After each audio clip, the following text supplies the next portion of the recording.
Representative Kenner. Here. Representative Larson.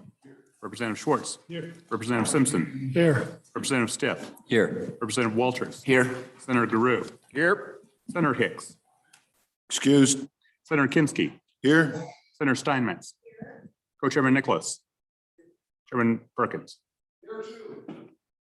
Mr. Chairman, you have a quorum.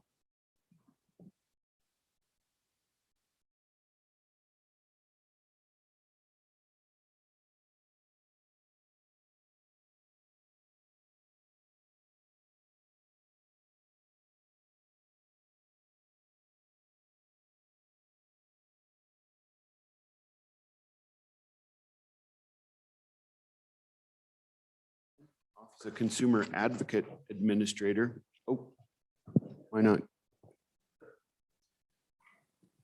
And directly behind us, our Chief Counsel, John Burbridge, and the OCA's Deputy Administrator, Anthony Ornelas. Thank you for the opportunity to present our budget today. It is a standard budget with no exceptions, and it is funded by the Utility Assessment, a federal grant, and the Wyoming Universal Service Fund assessment.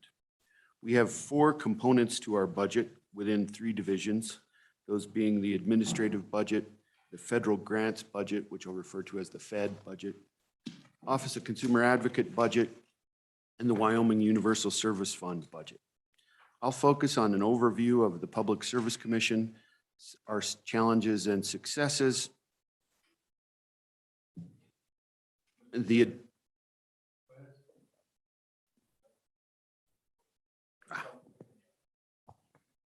let's see. Okay. Better? As I said, our challenges and successes, and then the administration, Fed, and Wyoming Universal Service Fund budget. Mr. Freeman will address the Office of Consumer Advocate budget.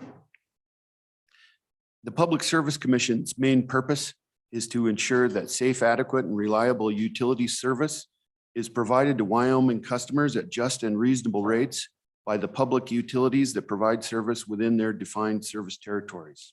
Public utilities include electric, natural gas, private water, non-competitive telecommunications, and intrastate oil and gas transmission pipelines.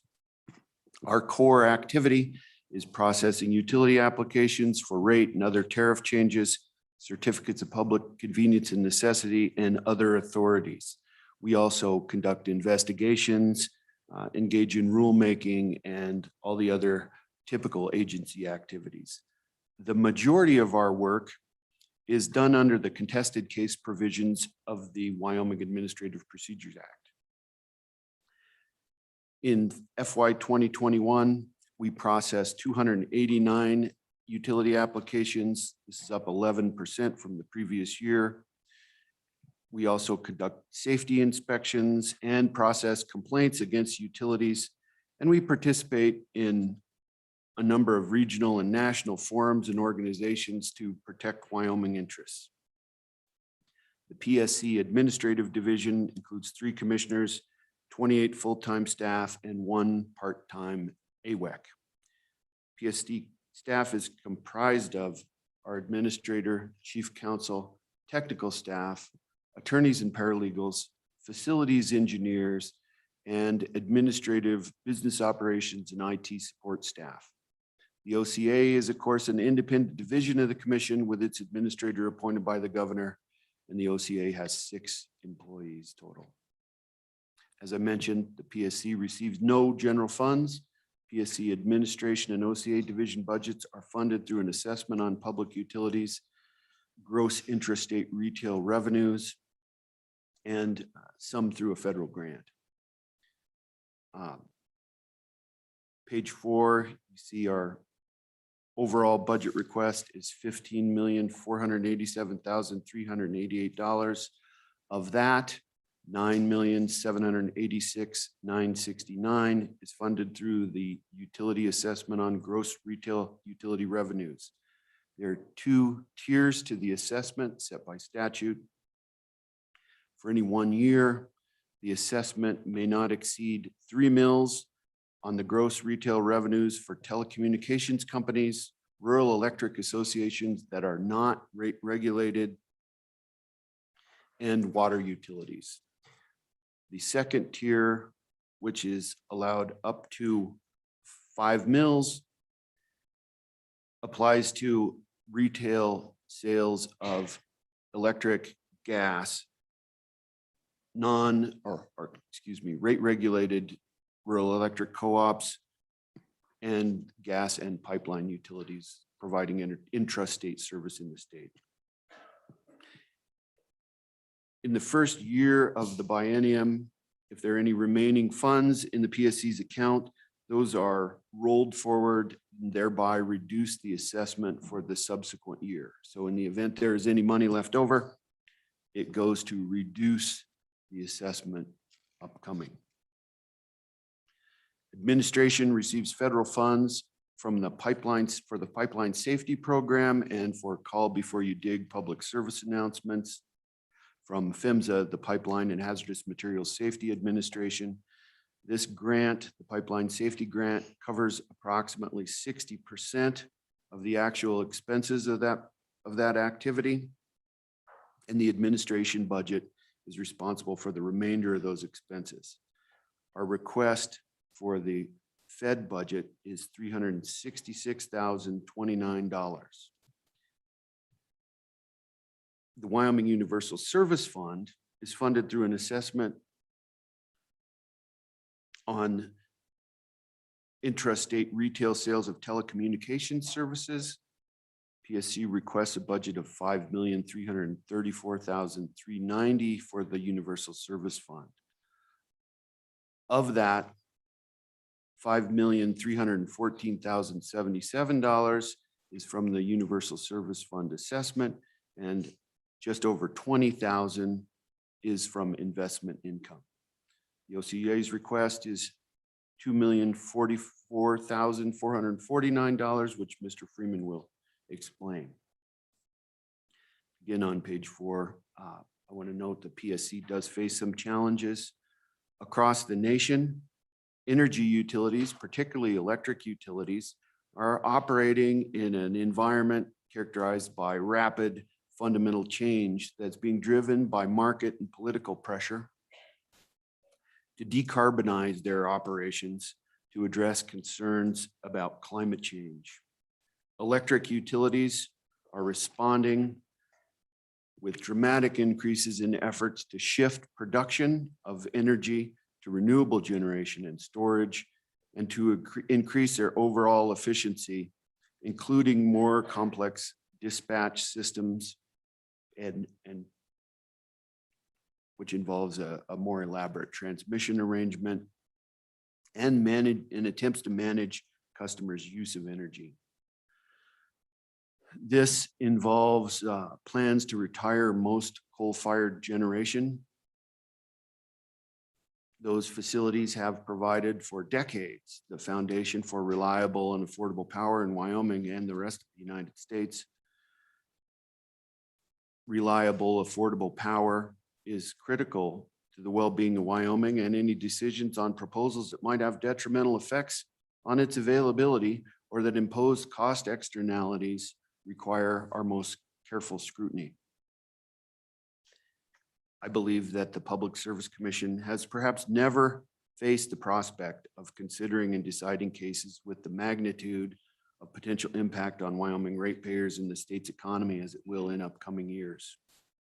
This is likely to include examination of integrated resource plans, proposals to retire existing generation facilities, proposal for sale of generation facilities, and plans to establish reliable, dispatchable, low carbon portfolio standards through deployment of carbon capture, utilization, and storage. We'll have related rulemaking proceedings and other matters that we may not yet know about. This challenge is amplified by related regional and national trends to electrify other sectors of the economy. This places additional load, additional strain on the electric system at the same time that electric utilities contemplate retirement of thermal resources, being coal and natural gas. It also involves the increased use of natural gas as a generation fuel, and that disrupts the historic pattern where you could anticipate buying natural gas at seasonally lower prices in the summer for storage to be used during the heating season.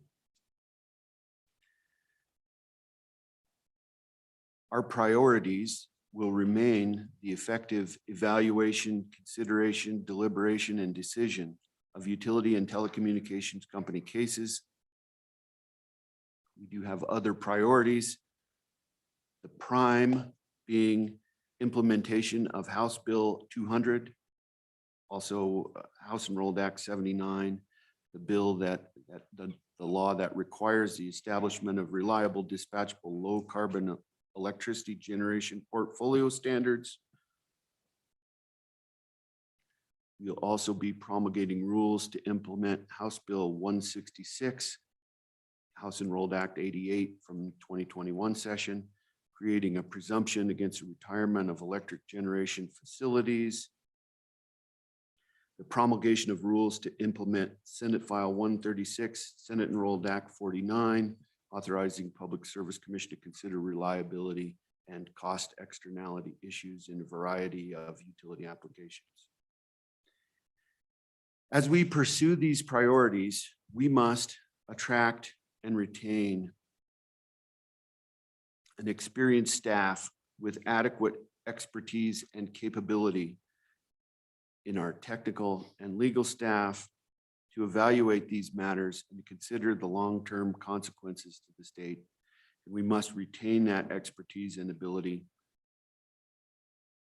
while at the same time performing our more traditional duties.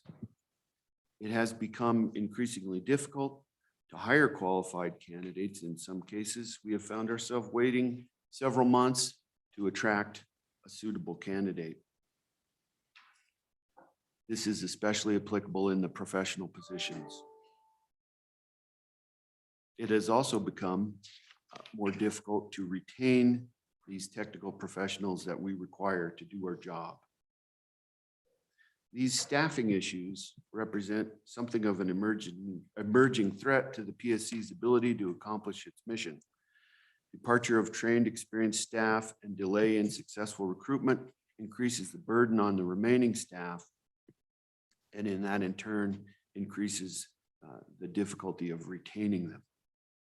We require a staff of experts in utility regulation to perform our duties. Their backgrounds in accounting, economics, business, engineering, and law are the necessary foundation of our staff's expertise, but utility regulation is a specialty and a niche, and the PSC is seldom able to hire employees from other regulatory agents that perform this type of work. We simply cannot attract those employees. That means that we must train people in the specialty of utility regulation.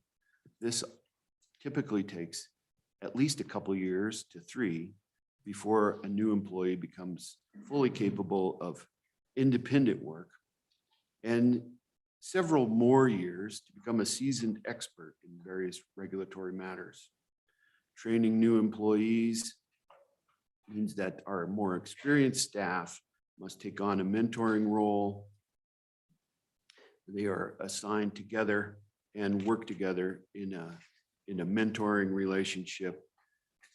Newer employees paired with more experienced, and this can persist for some time. And this is quite difficult to perform in a high turnover environment. Since 2011, the PSC has had an average of 13% turnover.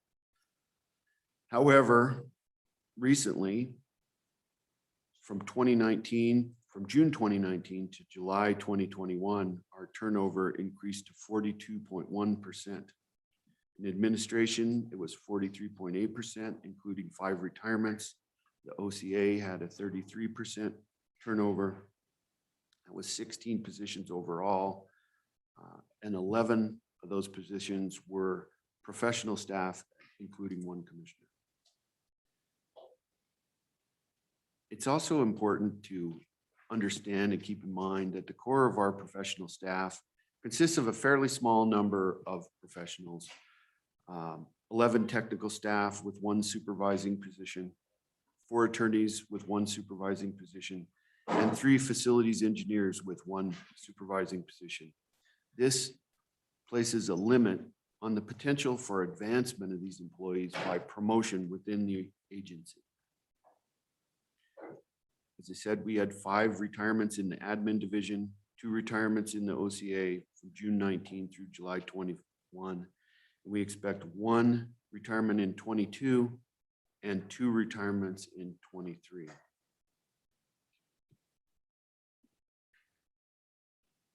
Experience is critical to our success, experience of our employees.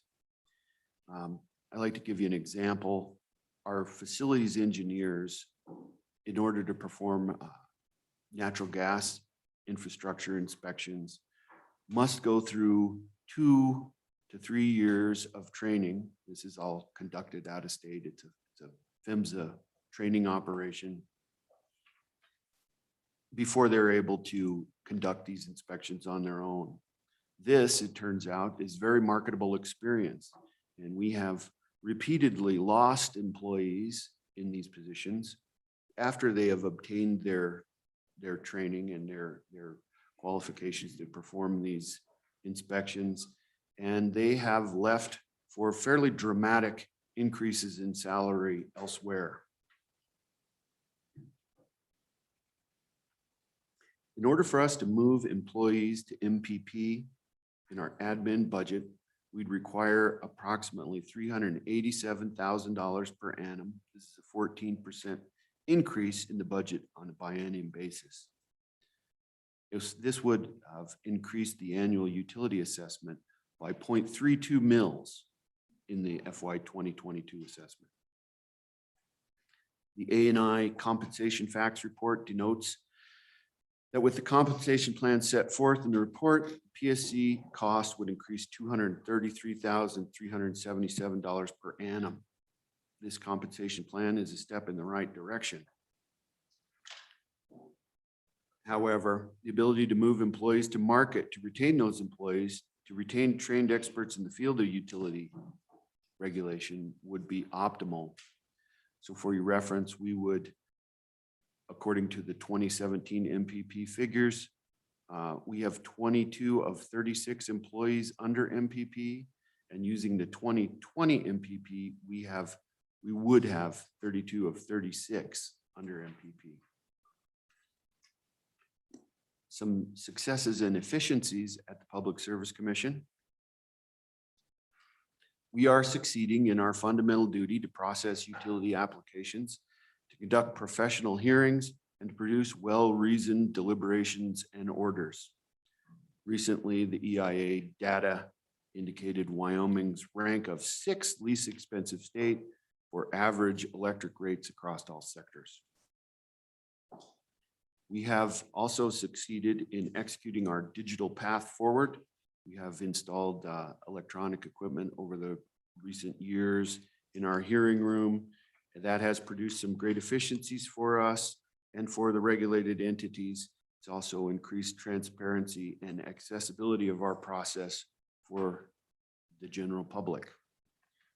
We credit this success for the funding that we received in the past for these projects, which have enabled us to allow remote participation in hearings, have allowed employees to work from home as needed, and have vastly increased the public access to the documents, exhibits, and the proceedings themselves that we conduct. The payoff for these investments was much greater than we even imagined. With the arrival of the pandemic, the Public Service Commission essentially did not miss a beat. We conducted all our activities.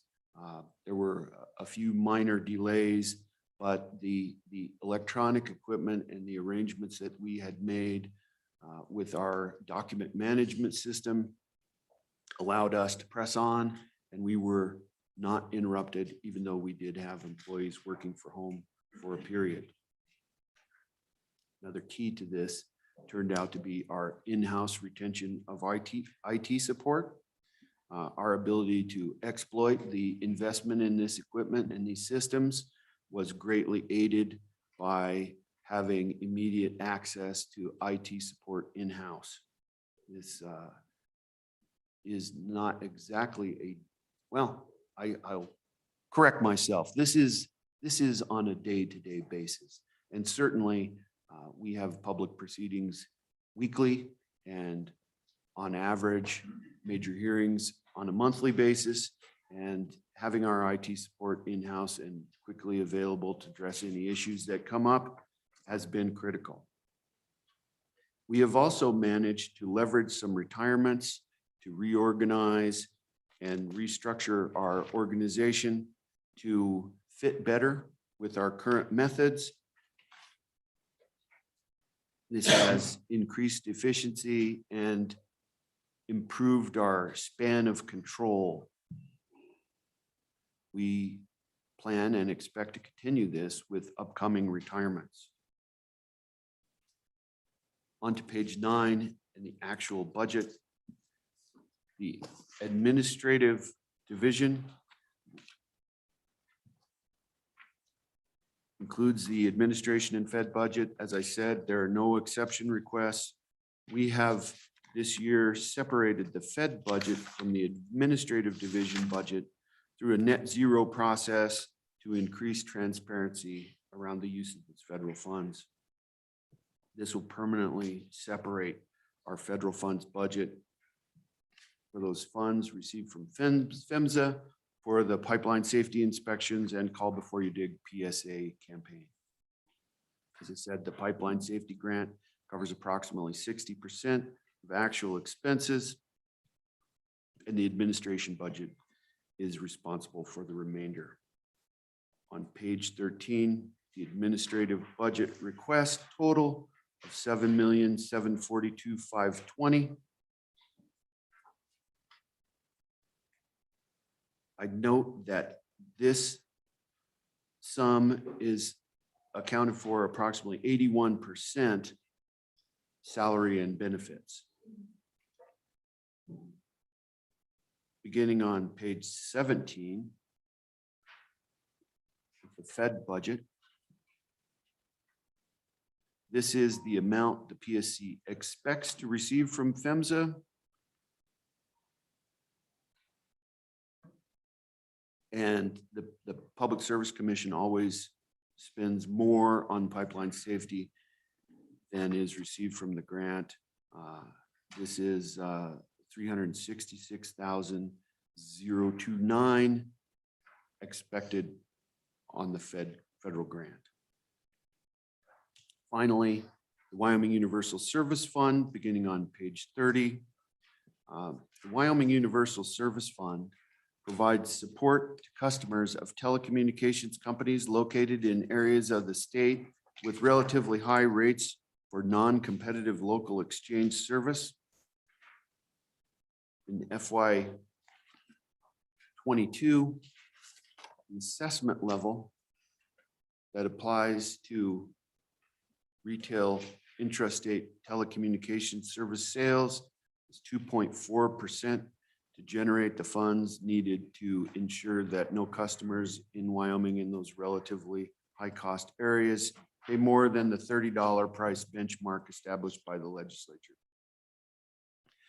Telephone customers of 9 companies in 19 out of 23 state or counties received benefits from the Wyoming Universal Service Fund in the form of reduced charges for essential service. Our request for the Wyoming Universal Service Fund budget is $5,334,390. That is money that the Public Service Commission collects and distributes, but does not expend. There's about $300,000 in administrative expense associated with Wyoming Universal Service Fund operations. I will now turn the microphone over to Mr. Freeman for discussion of the OCA's budget. Mr. Chairman? Go ahead. Just a couple of questions before you leave the Universal Service Fund. Just curious, how long has it been at that $30 benchmark? Mr. Chairman, Senator Perkins, the $30 benchmark, I'm going to have to guess a little bit at this. I believe that it's been 4 years. 4 years? Since the $30 benchmark was set. That was done because the previous method of gathering all the line counts and rates charged by the utilities and calculating a weighted statewide average was producing a fairly steady stream of numbers right around the $30 mark. And so by adopting that statutory benchmark, the burden on the telecommunications companies and the Wyoming Universal Service Fund administrator was reduced significantly. And that $30 figure was right in the ballpark of what we would have expected to continue to produce by the more cumbersome calculation method. Thank you, Mr. Chairman. And if I can follow up then what is the number of users, the folks that benefit from the Universal Service Fund to help? I mean, is that number, how is that number continuing to decrease with the number of or is that now also available for wireless users as well as wireline users? There have, Mr. Chairman, Senator Perkins, the overall, the number of wireline users has clearly decreased in the state. Wireless users has increased and I believe continues to. I'm drawing a blank on the number of customers that receive support, but it has generally declined. And this is not available to wireless users, just wireline users, the subsidy. Mr. Chairman, Senator Perkins, we have not had any wireless companies attempt to receive this support. All right, thank you. Please go ahead. Senator Larson. Okay, Tree, if like to go back before we shift you over to our next presenter. And maybe if we could go back to page 17 where we talk about the gas pipeline safety and that federal allocation there. I'm just kind of curious of what you do with that. I think we all receive from natural gas providers or pipeline industry the notices on pipeline safety and that they do. I'm just, tell me what we do with that federal fund. Mr. Chairman, Representative Larson, the pipeline safety inspection program includes inspection of the physical assets of the distribution and transportation gas operators. It also involves inspection of their records. They have their variety of requirements for maintenance of certain types of records, and they also inspect their programs. As an example, all of these operators are required to have on file a drug and alcohol awareness program. And so they're pipeline integrity programs and the like. And so our inspectors are either traveling around the state to physically inspect facilities, or they are traveling to the offices of operators to inspect their records. And more recently, they have begun in conducting some of those records and program inspections remotely in order to reduce travel when it's appropriate. We'll follow up, Mr. Chairman. So this is more in ensuring that they're complying with the requirements that they have for their transmission system. And so then when you talk about going out and inspecting the physical assets themselves, you do that with the, you have the expertise for that inside the Public Service Commission, or do you contract that component out?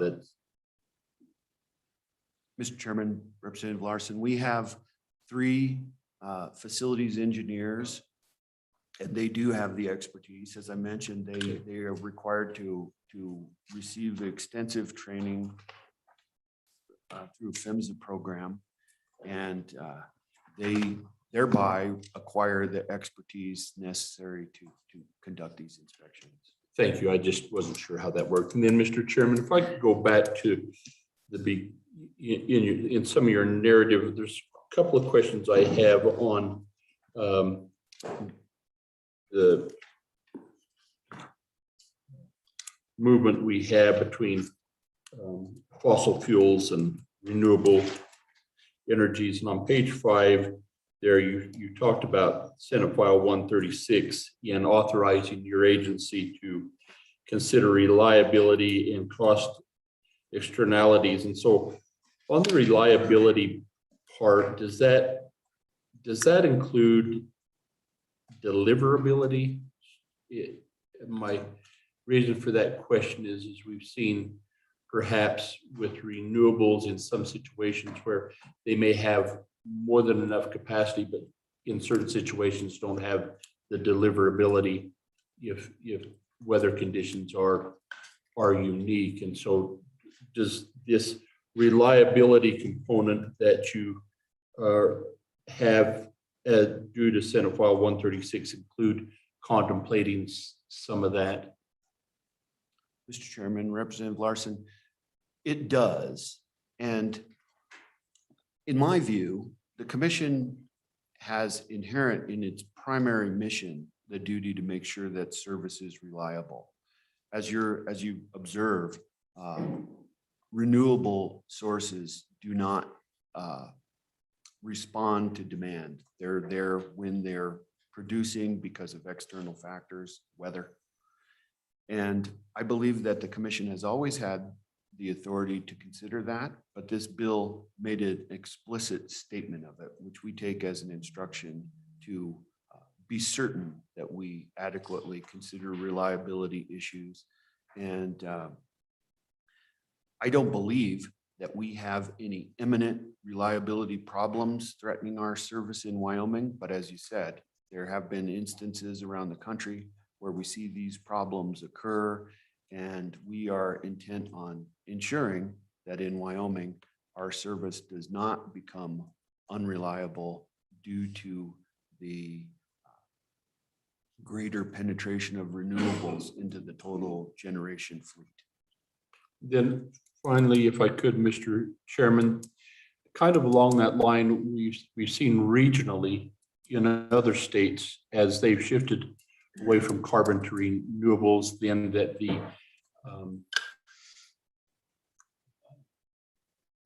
storage, if you will, restrictions on renewables oftentimes puts the deliverability or the reliability within the grid sometimes at a compromised position as they shifted away. Has there been any discussion regionally that maybe we look at having that baseline deliverability that we've traditionally had with our coal fire generation, maybe that, for example, last February when we had that kind of that problem in the South, there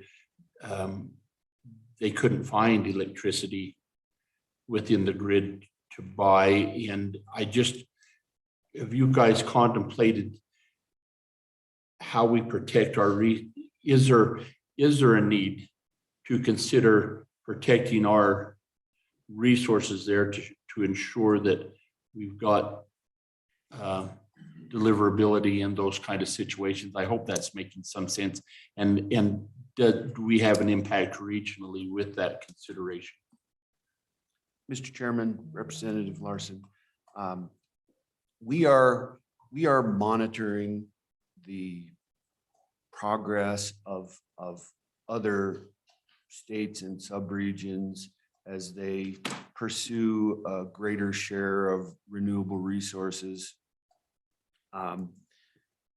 We are specifically watching for any signs that that process goes too far before adequate storage is available to compensate for the retirement of thermal resources. So far, it is not reality to look to batteries or other available economically viable storage to replace all of the thermal resources. And you do see from certain quarters the opinion or the goal of eliminating all thermal resources and carbon dioxide emissions. I personally don't believe that is likely to actually occur anytime soon.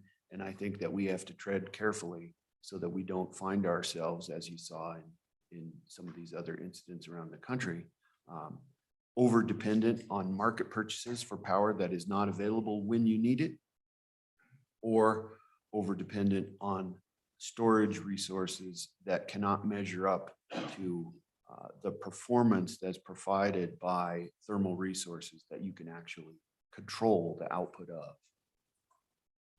Thank you, Mr. Chairman. Okay, further questions?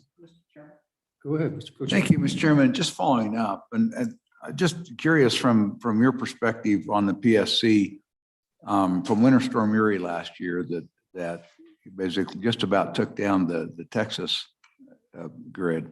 If there are any particular takeaways that you have or that any conclusions you've come to with respect to that event and how that might affect or apply to the grid and to our grid out here in our Western grid and Wyoming's role in that. Thank you, Mr. Chairman, Senator Perkins. It appears to me that the power and natural gas shortage problems associated with the Winter Storm Uri had a lot to do with the interdependency of the electric grid and the natural gas delivery system, and a lack of preparedness by the utilities to harden their systems against things that don't happen every day, but that we know do happen periodically. I believe that the utilities serving in Wyoming are better prepared than what you saw there. And it is also a somewhat more controlled system, such that the utilities remain capable of operating in adverse conditions. There are potential shortfalls in the region anyway. For example, if continuing drought affects the availability of hydro generation in the Northwest, that can affect systems in the region. I don't believe that is a direct immediate threat in Wyoming, because we do have a generation fleet that includes dispatchable thermal resources, and I think that the lesson is that we have to maintain preparedness to respond to demand for service, including in adverse circumstances, and that we do not go along with excessive reliance on market purchases, renewable generation that you can't control, and excessive complexity in the grid as far as its the extensive transmission and dispatch system that the whole affair relies on. Okay, thank you. Representative Williams. Thank you, Mr. Chairman. As we talk about the various pieces of legislation that passed over the last couple of years, and really the ability for a utility to sell their power plant versus decommission it, the question then would be, over the last many years, those companies have charged the ratepayer a decommissioning fee that was part of the rate. Where does that account stand? Would it be considered part of this asset that would move with the power plant? Or how would a new owner of that power plant create enough revenue to decommission it on their own? Or as the first company already spent it as part of profit? Kind of a large question there and just conceptual in the discussion. Mr. Chairman, Representative Walters. When these major resources are constructed, the price tag includes decommissioning costs as anticipated at that time. Periodically, those are and have been adjusted. The lives of the plants may be extended by additional investment, and then the depreciation schedule is also adjusted. But all along the way, it is included on the books of the company, funding for the obligation to decommission those facilities. In the event that a generation facility, a coal generation facility, would be sold to another party, not the utility that's had it on its books all along, part of our task would be to ensure that adequate provisions were made for the decommissioning to occur when the time came. And so that would be part of the application, and those sort of sales are not going to be made absent commission approval, and there would be a thorough review of any proposal for a sale like that. Representative Stiff. Mr. Chairman, Director Petrie, thank you. I have two questions. Both are in the category of, if we change the law, do you care? Okay. The first one is a small question. The city of Rock Springs, for example, pays $240,000 a year for its electricity for its recreational center. They're considering putting in solar panels, but under our current statutory scheme, 37-16-101, if they do that, they won't qualify for net metering because it'll be more than 25 kilowatts. The question is, if we raise that 25 kilowatts to say 2 megawatts, do you care? Go ahead. Mr. Chairman, Representative Stith.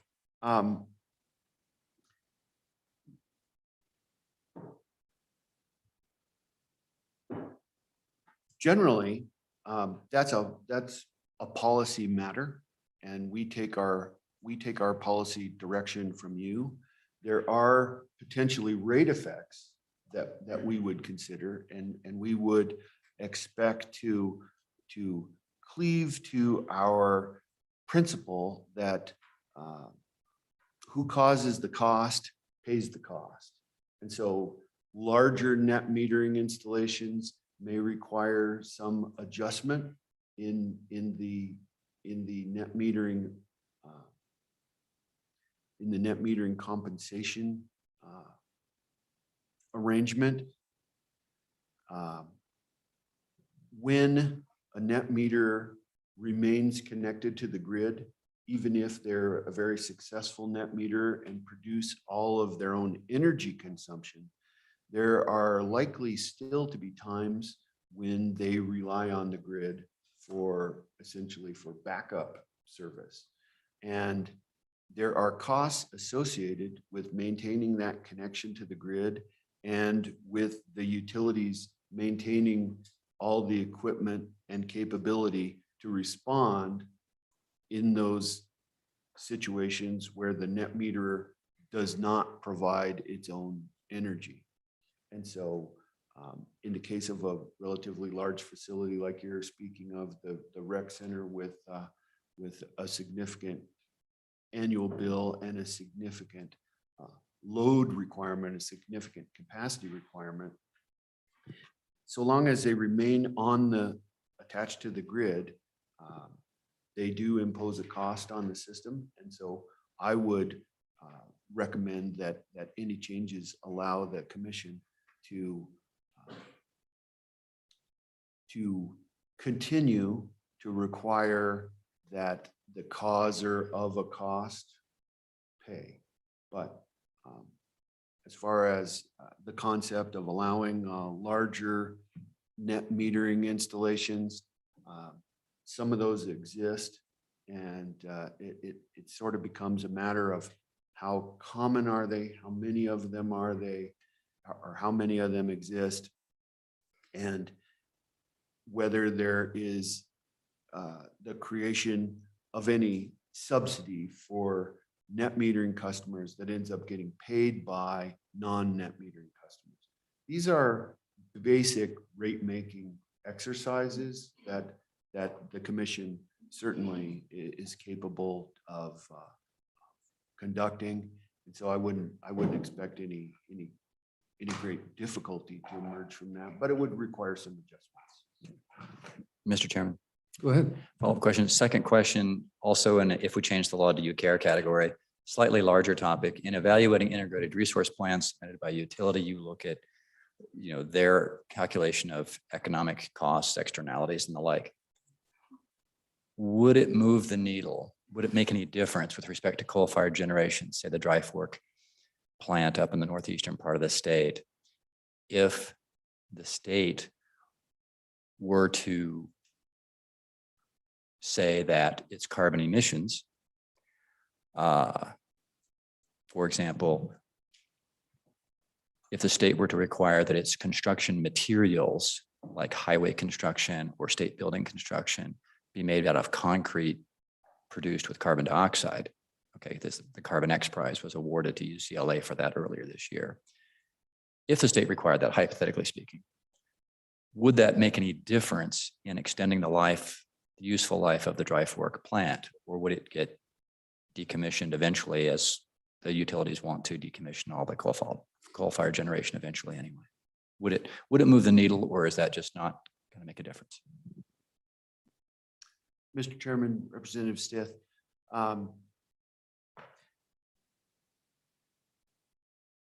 anything that reduces the emission of CO2 into the atmosphere should be taken into account.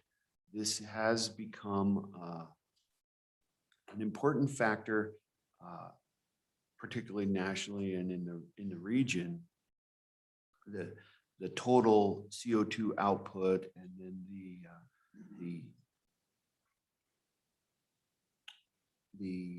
any contribution that might make to climate change. That is a factor that's considered, not so much in the Wyoming Public Service Commission's process, but it is a driver of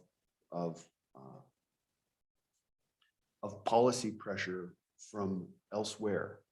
And we also, though, have a state policy to drive towards a carbon neutral existence, including with our electric generation facilities. And so I guess all I could say is that it should matter, the magnitude of that difference. I'm not sure. The cost effectiveness of it, again, that is something that we've yet to completely discover. But I think any carbon reduction maneuvers are definitely worth consideration, because it is a big factor in the larger conversation. Okay, further questions? All right, please proceed. Mr. Freeman? Thank you, Mr. Chairman. Bryce Freeman. I'm the administrator of the Wyoming Office of Consumer Advocate. As Chairman Petrie explained, the Office of Consumer Advocate is an independent division within the Wyoming Public Service Commission. I am appointed by the governor. We do not report, as it were, to the Public Service Commission. We're completely independent from the commission for purposes of litigating cases and so forth. We do, for efficiency's sake, we do share some administrative functions, because the Office of Consumer Advocate is only 6 people. They're all professional people, including me. So there's 6 of us, including me. We are, our 99% of our time is devoted to analyzing cases that come before the commission. So we do share some administrative personnel with the commission. Specifically, we share the cost of IT expertise. We share the cost of payroll, and certainly Ms. Norby helps coordinate the budget because the money that funds both of our functions comes from the same place. So that was done intentionally back in 2004 to create some efficiencies so that we didn't build up a whole infrastructure around the OCA of only 6 people. Our budget, like the commission's administration budget this year, is a standard budget. There's no exceptions. It is $2,044,449 is the request. We have a little different allocation of that. About 72% of our budget is devoted to salaries and payroll. About 16% is devoted to operating expenses, and then we have 12% that is available for contractual services, which those would be available in the event that we do not have the expertise in our office to handle a certain issue that may come up in a utility filing. I rarely spend money out of that account, but when it is needed, it is sorely needed. For example, back in about 2014, when Rocky Mountain Power was facing the prospect of compliance with regional haze obligations, federal regional haze obligations, they were trying to decide whether or not to install selective catalytic reduction units on the coal-fired power plants that the EPA, the US EPA, had targeted. And I did hire a consultant to help us understand that process. And ultimately, we were successful in getting those units retrofitted with selective catalytic reduction. So that's one instance where that money is available and was very useful to serve the public interest and the interest of ratepayers. Our mission is to advocate for the best interests of the utility ratepayers in Wyoming and the citizens of the state before the Public Service Commission. And we do that primarily through contested case proceedings, where we intervene, and the proceedings that the commission hosts are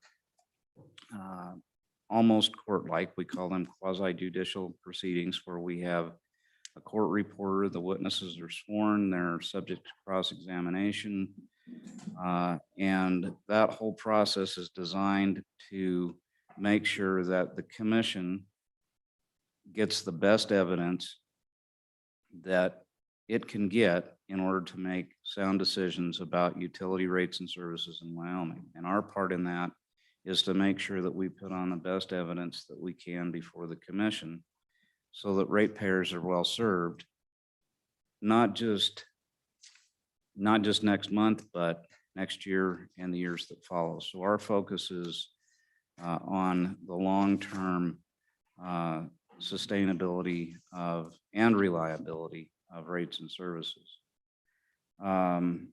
You heard from Chairman Petrie about the many facets of proceedings that come before the commission. We are very interested in reliability. I testify frequently on reliability issues in cases that come before the commission because the cheapest utility service in the world is of no use to customers if it doesn't work when they need it. And likewise, the most reliable bulletproof utility service that you can buy is of little use to customers if they can't afford it. So that's the balancing act that we try to maintain. I'm very proud of the work that we've done over the years. As Chairman Petrie indicated, Wyoming routinely ranks in the lowest 5 or 10% of utilities nationwide from a cost perspective. Our system currently is very reliable, and I intend to make sure that it stays that way. So when I go before the commission, I try to point out to the commission the trade-offs between the affordability and the reliability of utility service. Reliability is not free. It costs something. And so we have to plan for that when we plan investments for the utilities to make. I thought it was an interesting discussion that Chairman Petrie had with Representative Larson about the intermittency of wind.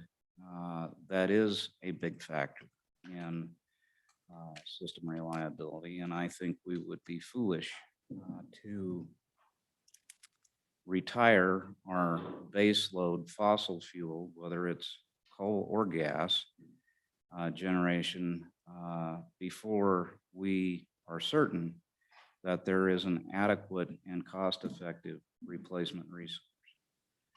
So I take every opportunity that I can to point that out to the commission when I appear before it. I'm going to be fairly brief because frankly, I'd like to hear what's on your mind. As I said, our budget is a standard budget. There's no exceptions. I would like to spend just a minute on some of the challenges that Mr. Petrie explained that the commission has, and we have those same challenges in the OCA. Since 2019, January of 2019, I have lost 4 long-time OCA employees, 2 to retirement, 1 to a transfer to another state agency, and 1 that went into private practice. So currently, we have a considerably diminished Mr. Ornalis, who's in the row behind me, and I are the only 2 employees in the Office of Consumer Advocate that have any institutional knowledge whatsoever. Now, that's not a bad thing necessarily, but I've been very lucky to have attracted some very good talent that knows absolutely nothing about utility regulation. So we're in the process of training those people up. They have the tools, I think, to learn the business, but it's going to take a while to get them up to speed. One of the unfortunate artifacts of the turnover that I've had in the OCA over the last 2 years is I lost both of my experienced attorneys, and currently I am recruiting for one of those positions. That position has been open since September, maybe. Right at the end of September, I opened that position, and I've had 2 applicants for it. And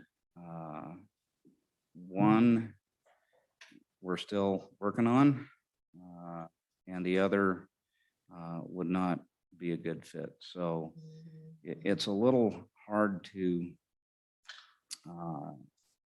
say exactly what the cause of that is. I think the fact that I can't pay a market rate for those people is disadvantage right off the bat. But hopefully I did recruit a young attorney, and she is great. It's just going to take her quite a while to get in the mode of, first of all, the commission's process. It's court-like. We have a docket management system and everything is filed electronically through the docket management system, but the commission has different requirements for the filings than courts or other commissions or other regulatory agencies. And so it just takes a while to get familiar with all of that. So that is a challenge, but on balance, I think we're not going to let our guard down. We're going to keep intervening in every case that has an impact on the rates and services that are provided to utility customers in Wyoming. And we're going to make recommendations to the commission to either reject the utilities proposal or modify it so that it is more in line with the interest of consumers and the overall public interest. So with that, I think I'll stop and certainly be happy to discuss any questions that you might have of me. Okay, questions for Mr. Freeman? Mr. Chairman? Please, go ahead. Thank you, Sure. Bryce. Good to see you today. Bryce, a couple of questions, and Chris may have to weigh on a couple of these. I guess the first question I have is with respect to the assessment. Is the current assessment enough, assuming that if the pay increases out of the compensation plan the governor's putting forward are adopted, is the current assessment enough to satisfy those pay increases without having to increase the assessment rate? Mr. Chairman, Senator Perkins, my understanding, and I would certainly welcome Chairman Petrie or Ms. Norby to weigh in on this, but I think it's a little hard to know because if you considered that gross utility revenues would stay static in the future, then the assessment, I think my understanding is it would be enough. We don't know. Gross utility revenues are a little bit of an unknown. So, if we ran into a situation where gross utility revenues declined a lot, then the assessment might not be adequate. But for now, I think it is. But I would certainly welcome Chairman Petrie. Right. And just if I interject, so Chris, before you answer, I mean, we understand that it's based on sales revenue. So it's affected both by volume and by price. But anyway, yeah, just go ahead, please. Mr. Chairman, the most recent assessment is that 3 mills for the lower tier, that being the water utilities, co-ops, and telecom, and 3.28 for the rest, that means other energy corporation, oil and gas, operators interested in transportation, and electric and natural gas utilities. The higher figure that 357,000 would produce or would require 0.32 mils additional. So that would mean for that second higher tier about 3.6 mils. So for now, under current circumstances, and as I'm sorry. As Mr. Freeman said, Well, then I have to start all over again. You No, I know, have it to- wasn't green. I have to start over. No, I'm kidding. You don't have to.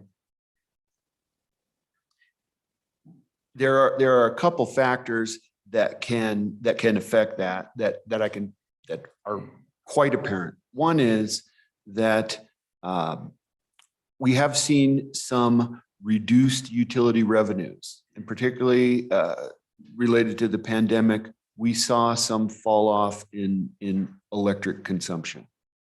So that doesn't necessarily climb steadily over time, and that could have an effect. The other factor is that the Telecommunications Act is set to sunset in 2023. And that would mean no utility assessment against telecommunications companies. We do believe that the current two-tiered, lower tier of 3 mills, higher tier of 5 mills would remain adequate even if the telecommunications companies were excluded from that assessment. And so, Mr. Chairman, as a follow, so if I understand what you told us, so I think you're limited by, it's 3 mills on interstate retail revenues for, are you okay if you have to increase that assessment? Are you within the bands that are currently in the law? So I think you can increase it up to point 50 mils, right? Or 5 mils. You're within that band if you have to increase it. Mr. Chairman, Senator Perkins, we are, yes. And So then, go ahead. the 3 mills for the lower tier water companies, rural electric co-ops, and telecom, even in the absence of telecom, the 5 mil cap on other utilities, gas, electric, regulated electric co-ops, and gas and well, intrastate transmission or intrastate transportation pipelines. Okay. So yes. And finally, Mr. Chairman, so if that's set, is that set to expire in 2023, has your home committee, which I think is corporations? Correct. Is corporations, have they got a bill to extend that or are they going to allow us to sunset? And I'm just curious if you broached that with your home committee yet. Mr. Chairman, Senator Perkins, we have not broached that with the Corporations Committee, and I'm not aware of any bill that anybody has proposed to do anything but allow the sunset to occur in 23. And what does occur like in January of 2023 or at the end of 23, or if you know? It's July 1st. July 1st. So, okay, thank you. Okay, further questions? Further questions? So just to follow up on the co-chairman's questions and looking at the our state compensation fact book, page 63, 64, it kind of outlines 2017 and 2020 mean averages. What I'm curious about is for the positions that you have talked about, how do they compare to other AG folks at the same level, other attorneys, other engineers in the state engineer's office in terms of compensation on the same kind of graded pay scale? Or do you find that you are below their pay rates for comparable qualifications, or are they comparable? And so in other words, if we raise yours, are you going to be above other attorneys that kind of provide the same type of service or other engineers who specialize? Have you made that analysis? Mr. Chairman, I have not made that analysis. We obviously stick very closely to what HRD tells us we can pay. Get away with you. And so I think I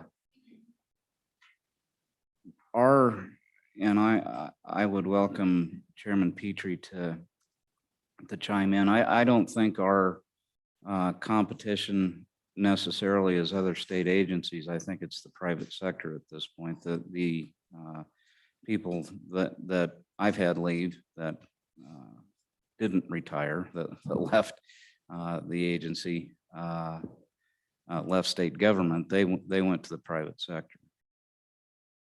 Okay, Chris? Thank you, Mr. Chairman. I referenced earlier that we have referencing the 2017 MPP figures. We have 22 of 36 employees below MPP. I think that is roughly similar to what we see in the report with respect to other agencies. So I think that we're in kind of Same a boat. similar ballpark. Yes. Well, we'd like to raise the boat higher for everyone if we can. We can only do what we can do. Okay, I appreciate your comments. Further questions? Mr. Chairman? Go ahead. Bryce, just wondering, I mean, so you've got this new talent that's on board, and you're bringing them up.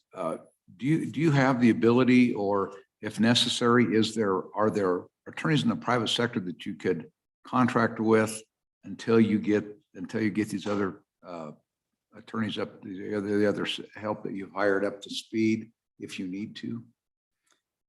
Mr. Chairman, Senator Perkins, how salient on your part, because we've actually talked about that and considered that, and how we might make that work, because we have had just a terribly busy time this fall.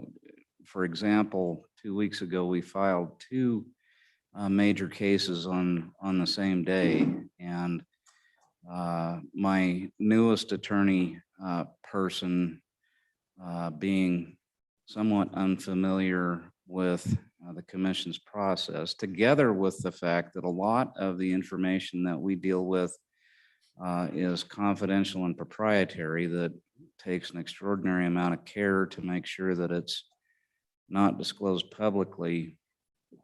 That was really hard. So I think we've all worked together to make sure, come in on evenings and weekends to get those filings together, to make sure that they were right and that we protected the confidential information.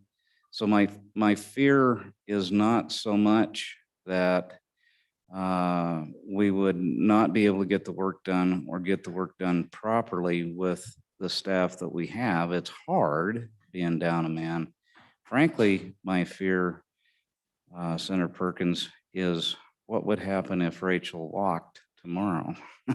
I would have no attorneys in the office. And so that's what led us to sort of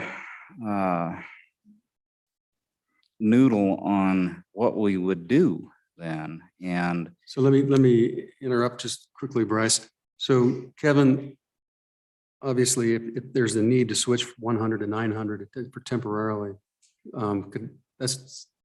can you do that now through the B11 process, or is that something that we have to grant authority to for on a temporary basis till all positions are full?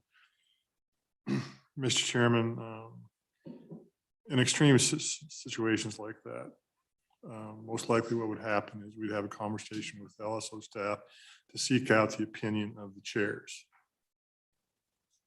and then proceed.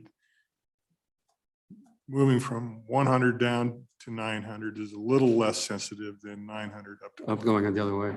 Yeah. I think that answers my question, but thank you. So, and I did, Mr. Chairman, I'm Bryce, I don't know if you're aware of that. Do you understand what we just said? yes, Okay. I am. there. All right, just want to make sure that, so if you need help, if you need to move money around, that's available to you. If you need to, like you say, if you lose your last attorney, and it's going to be a very lonely, one is a lonely number. and thank you for the Senator question. Perkins may be available. The problem is, I don't know any more than the other attorney would walk in the door. Mr. Chairman, Go ahead. another avenue would be we could flex it from 100 series from another agency to this agency, and it wouldn't run afoul of the 100 900. Mr. Chairman. And that's good to know, but I mean, the issue then would be obviously that this is completely funded by the assessment, and so if we start flexing between agencies, that's going to get interesting very quickly. But anyway, necessity is the other invention. So, And Mr. Chairman, Senator Perkins, the other idea that I have entertained amongst staff, and particularly Mr. Ornelas, is perhaps if we, and I don't want to be sounding the alarm here, because I don't think Rachel is going to leave anytime soon, but if she got hit by a bus. Anyway, the other thing that we have wondered is if we could perhaps borrow an attorney from the AG's office for a while, because having an attorney on retainer, as Chairman Petrie said before, what we do is so specialized that, just hiring an attorney to come in and represent you would be less than optimum. Let's put it that way. Mr. Co-Chair, I used to resemble that position. And I guess they're cited as in private practice, we're all working for the, excuse me, I was going to say the enemy, but the utilities. So. Mr. Chairman, are you available? That was a long time ago in a world far away. Okay, any other questions for Bryce or Chris? Seeing none, anything else? Not from me, Mr. Chairman. All right, thank you very much. Appreciate your time and efforts, and good luck on restaffing and quality employees. That's a tough place to be in. Unfortunately, it seems like it's throughout state government right now. It's just an interesting place and time. Okay, next up, state construction.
Good morning.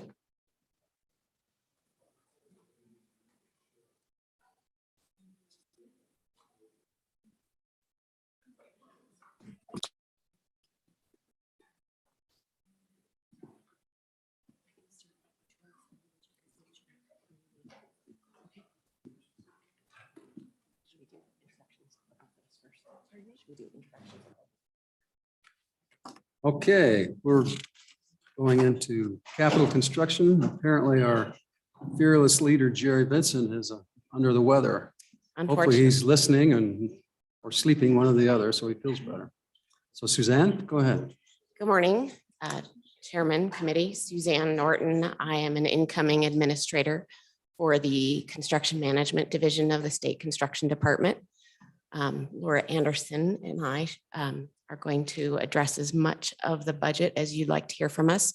You will have an opportunity next week, hopefully when Director Vincent is feeling well, for him to join in on the parts of the budget that we may not speak to today.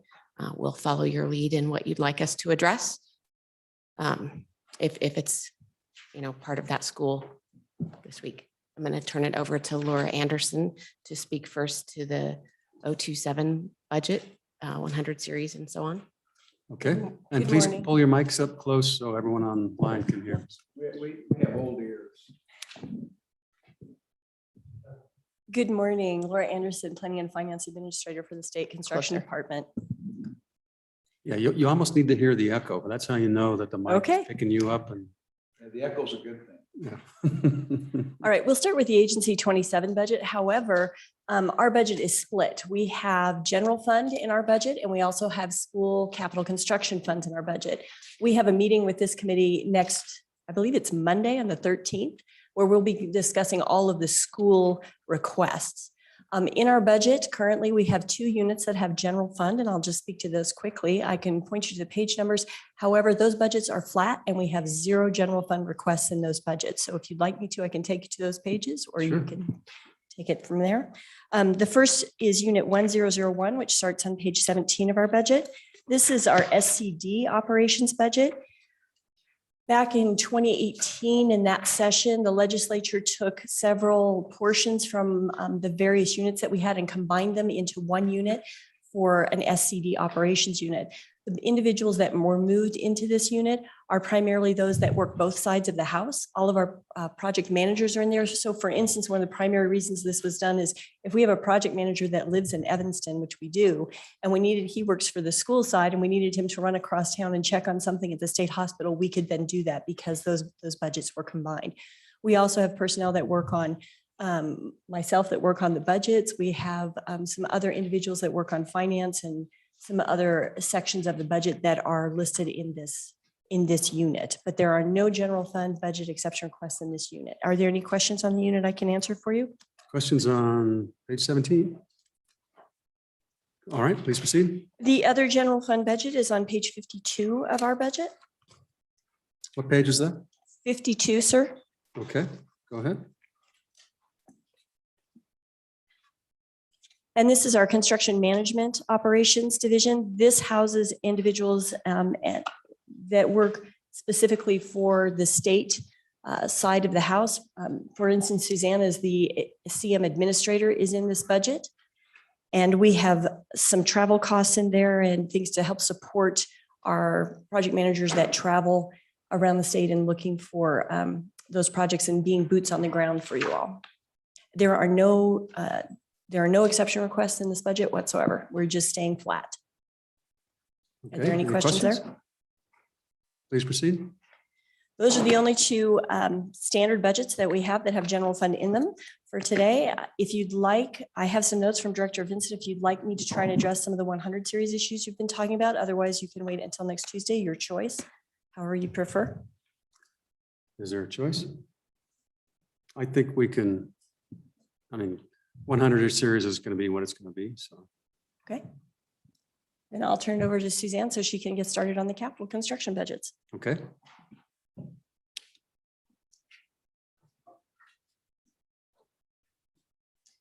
Thanks very much. I just want to touch real quickly on our overall missions. As you all know, we are here to ensure that the state buildings and school facilities are safely constructed and maintained properly to provide the best long-term use for Wyoming residents. We're here to be a responsible steward of state assets and providing management and oversight of state resources dedicated to facility maintenance and construction, especially in our first request that I'll touch in on a moment. The legislature, when you began appropriating funds regularly for major maintenance, is a huge investment, and we're very proud and thankful that those funds are there for us to continue taking care of state assets. We're here to provide an environment to educate students successfully and prepare them for all of life's opportunities. We provide construction management assistance to other state agencies and local school districts. And we're here to provide transparent, understandable information to the governor, legislature, and residents of Wyoming. Our first CapCon request is to continue funding the major maintenance for all state facilities at a factor of 2.56%, which totals $185.7 million in change this year. Mr. Chairman, which page? Page 16. Could you do the page numbers as you move forward? I'm sorry, yes. While we're on that really quick, if I may. So my understanding is you're using a factor of 2.56 on major maintenance, is that right? That is correct. And so in keeping things, it's the assumption is that, and maybe you could just explain this a little bit to me. I think the assumption is that the buildings are new and that this is the amount that's required to keep them in that condition. Do I understand that correctly? Mr. Chairman, Senator Perkins, yes, it's a factor of the cost replacement value based on square footage. Not every building is new, of course, and so sometimes older facilities require a little bit more. Every year we approve projects that have estimates that go forward. You'll see one of our agencies in particular has older facilities that really haven't had a lot of attention in quite a while. And so it's not necessarily addressed square footage per square footage for each building, but it's a reasonable industry-wide standard to Okay. allocate this. And it's based on replacement cost for the structure. Yes. Times the number of square foot of the Correct. building. So we just take the total number of square foot of state buildings wherever they were situated and multiply it by the factor, and that's the number. Correct. That's simple. Okay, thank you. Mr. Chairman, Go ahead, Kevin. another aspect from a state budget department's perspective was last year, if you recall, we cut it from 2% to 1.5%. And then funded that remainder with SIPA dollars. Now, this is a general fund ask for the 2.56%, but basically what we're doing from our angle would say that we held you back by that 0.5% last biennium, bring you back up to speed by 0.5% this biennium from our lens. So Kevin, does that mean that the next biennium you go back down to 2%? We would do this like we always do, would be like a zero-based conversation. They would make their recommendation on that percentage, but to support it, that's from our perspective that we're lagging that 5% due to the impact from last year. So, Mr. Chairman? Go ahead. So that begs the question then. So we're three quarters of the way through the current biennium. And based upon last year's action, are there major maintenance projects that have been delayed or postponed because of the lack of money that was appropriated for major maintenance in this biennium? Mr. Chairman, I'm positive there's major maintenance projects that are postponed or delayed because we retracted the total major maintenance from 2% to 1.5%, and that's for the state facilities, community colleges, and University of Wyoming. So going from 1.5 to 2.56, that's a jump of roughly 80, right around 85 million. Is that right? Yes, if you talk in terms of what the 2% was originally, it was 128 million. 2.5% is 185. Okay. Would it be possible for, I mean, how big of a, I'm just curious about the unmet major maintenance needs. And is it possible for us to get a list of say, major maintenance projects in excess of, well, first of all, what's the threshold for major maintenance as far as dollar wise when we consider something to be major maintenance? Mr. Chairman, Senator Perkins, on the state side, there isn't necessarily a threshold. We do have larger projects sometimes that are hard to fit within major maintenance when they're large agencies and they have a lot of facilities and a lot of square footage. So sometimes you might have a roof replacement that is close to $5 million. Some facilities never have that much in any one year, so they need to save up over biennium. So is it possible for us to get a list of, say, every major maintenance project and I don't know, I don't want 50 pages, but you know, I'm trying to figure a good number. Like, I don't know if a good number would be 250,000 or whatever that is, but I might just picking a number out of the air, $250,000, and look at the proposed major maintenance projects that are in excess of $250,000. Mr. Chairman, Senator Perkins, we can certainly follow up and provide that. Thank you. And just to follow up on that. So the FEA report, my recollection is they just go out and do a sample of buildings. They don't look, or do they look at everything? But what's that process? Mr. Chairman, we have right now out on public purchase a new facility condition assessment, and we've gone through and we've listed all the systems that we want them to look at and assign a condition assessment to. So we do hope that it's very detailed information that will inform the major maintenance needs, you know, flagging things if there are especially life safety issues or issues that are damaging our assets. So they basically look at what you asked them to look at. Correct. And is that every biennium, do they upgrade the report? I think it's a 5-year process. When was the last time that they conducted a full review? 15, 16. So they're due, I take it. Yes. then. Are they, And have they been it's- retained or have they started? We have a mandatory pre-proposal meeting tomorrow, and they'll be selected in January. And so when how long does it take them to complete the report? We'll find out, Mr. Chairman, we'll find out more as we come on board. That'll be part of our interviewing process to see what kind of resources they have, the amount of staff that can feather out all over the state. And also, as part of this process, we are requiring that all of the staff that go out in those facilities have a certain amount of training, that they're not just, hiring some students to come out and do their best. We want actual experienced eyes doing the evaluation so we get the most valuable information possible so we can prioritize their projects. So when that report is done, it seems to me it might be useful to have that report and maybe even a member of the FEA consultant group present to JAC. So we understand their process and what they do. Has that happened in the past? I don't recall it happening. I just think, I think we're essentially would be the home agency for that, and that would be a useful thing to do. Mr. Chairman, the facility condition assessors will present to SBC most likely, and I would think that we could arrange it for JAC also. Okay, thank you. Representative Larson.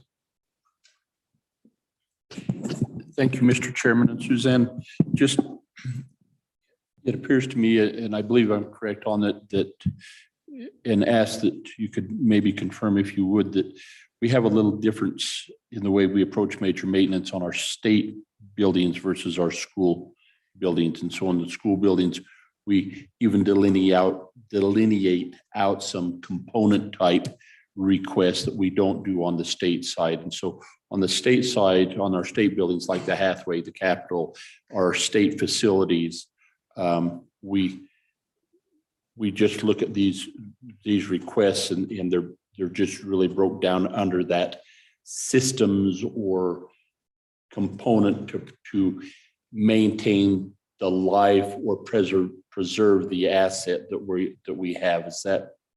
Do I have that accurate? Mr. Chairman, Representative Larson, yes, that's correct. All major maintenance is required to fit within those allocations of the percentage that's funded each biennium.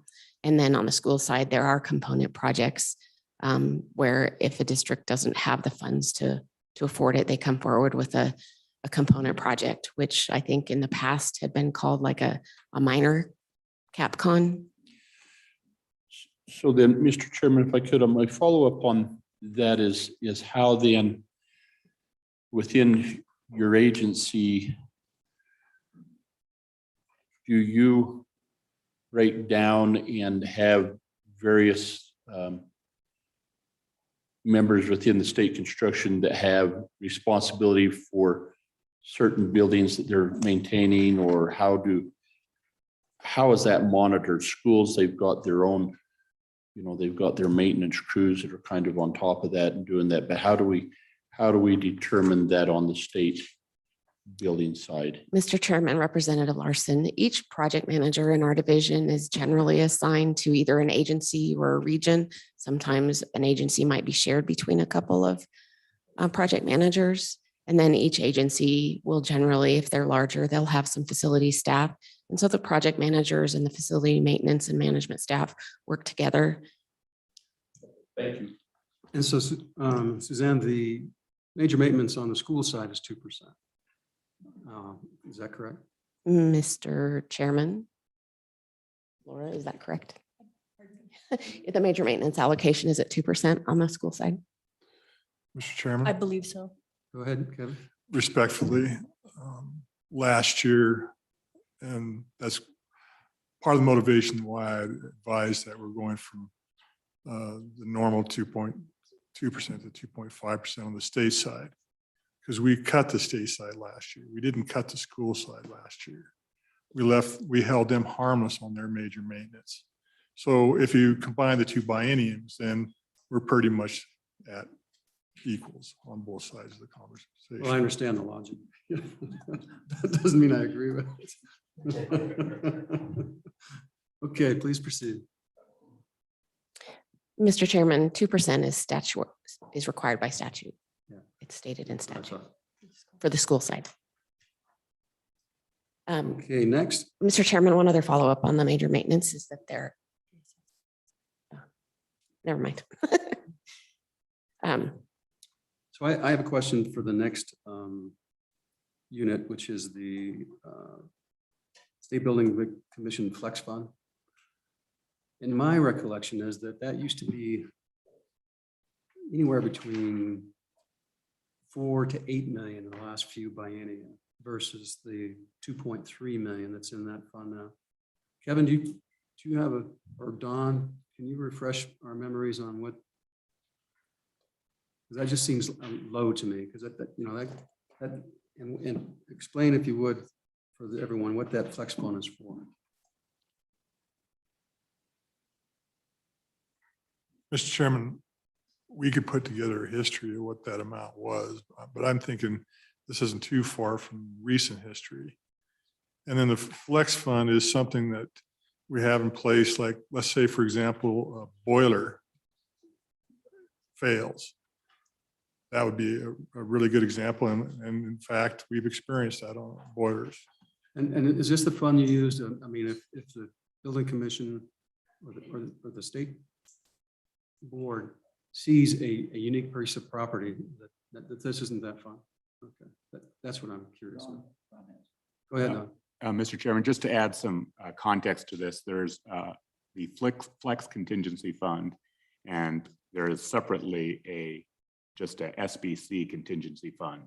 You're referring, I think, to the SBC. Parcels of Opportunity, and that is in the SBC contingency fund. That fund can also be used for level 1, level 2, emergency repairs, or SBC approved upgrades or renovations. So this is the contingency fund. The recent history on that, and it is kind of spotty. In 15 and 16, you appropriated $5.3 million.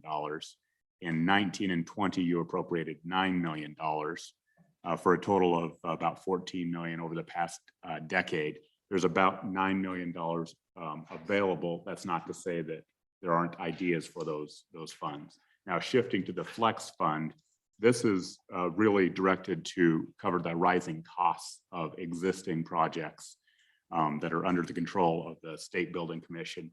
Again, the history of the appropriations are a bit spotty. About 3.4 million appropriated in 11-12, 1.7 million in 15-16, and then last year you appropriated 11 million. So over about a decade, about 16 million for this, of which 13 million remains available. Again, it may be, there may be ideas for spending, but they're not expended yet. Mr. Chairman? Go ahead. Mr. Chairman, and just to follow up on that, how much, or was the year that we had 11 million, was that was there a relationship between that and finishing up the capital and the reconstruction? I'm just trying to remember why that was so high, and it seems like that. And then the other one that I was interested about specifically is we've got this project where we're assisting with the storm sewer drainage with the city of Cheyenne on that, and which fund does that come out of? And anyway, those are my two questions. Thank you, Don. Mr. Chairman, and I defer to the department on the details, but the 11 million most recent appropriation, I believe, had a significant embedded appropriation for the Wyoming Life Resource Center. Okay, that's if you'll kind of recall, maybe about. And your second question was the storm sewer that is currently under construction. And I believe that was a separate designated appropriation. It did not come out of these funds. all right. Thank you. Okay, I'm back on track. Okay, go ahead. Mr. Chairman, this request for the SBC Flex contingency is $2.3 million recommended by the governor from SIPA in lieu of page 19. Mr. Chairman. Please. Mr. Chairman, I see they're using it to bundle some projects. I would suggest maybe an executive session at this point so we could delineate what those costs are to try and better understand how they have this worked out. If you're amenable, I'd make the motion. Okay, there's been a motion and seconded. So the purpose of going into executive session is to go into the specific numbers